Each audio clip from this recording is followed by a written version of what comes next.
বাবুরে কি করছিস রে? বসে আছো, বস কেন, বস বস বসিম বস। বাবুরে টেনশনে আছো মুই রে। কেন, কিসের টেনশন? আরে চাকরি নিবার নাগে, চাকরি নিতে বলে এখন না গেছে কোটা। কোটা না গেছে? কোটা না গেছে।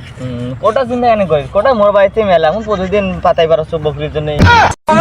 হ্যাঁ, মোর বাড়িতে কোটা আছে। আরে ওই কোটা নয় রে, তা কি কিসে কোটা? কোটা চাকরি নিয়ে নাগবে, মুক্তিযোদ্ধার কোটা। মুক্তিযোদ্ধার কোটা? কোটা মুক্তিযোদ্ধা কি কোটা? বুঝলি না, ওইখান থেকে চাকরি হয়, চাকরি নেওয়া যায়।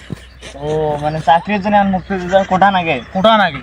ও তা আগের আমলে তো আসলো না হইলে, এখন ফির কি কোটা না? এখন ওইলে এখন ফির কোটা নাগে? কোটা ছাড়া চাকরি নাই। মুক্তিযোদ্ধার কিসের কোটা রে? আগত তো মুক্তিযুদ্ধ হয়েছে হলো বন্দুক দিয়ে, রাইফেল দিয়ে গুলি করছিল। হ্যাঁ, আরে আরে গুলি করছিল বন্দুক দিয়ে। আরে বন্দুক দিয়ে গুলি করছিল ঠিক আছে, হ্যাঁ, কিন্তু ওইটা কোটা মানে মুক্তিযুদ্ধ যায় শহীদ হয় নাই, দেশটাকে যে স্বাধীন করে নাই। হ্যাঁ, আমার তো গুলি খাইছে, বন্দুক দিয়ে গুলি খেয়ে দেশ স্বাধীন করছে। আরে কাক কি বুঝাস রে বাবা, দি বাবা বুঝবি না, আমি সাথে বাদ যাতো। তো বুঝিস না, ওটা তো ভালো কোটা দেখে দিনও হইলে না।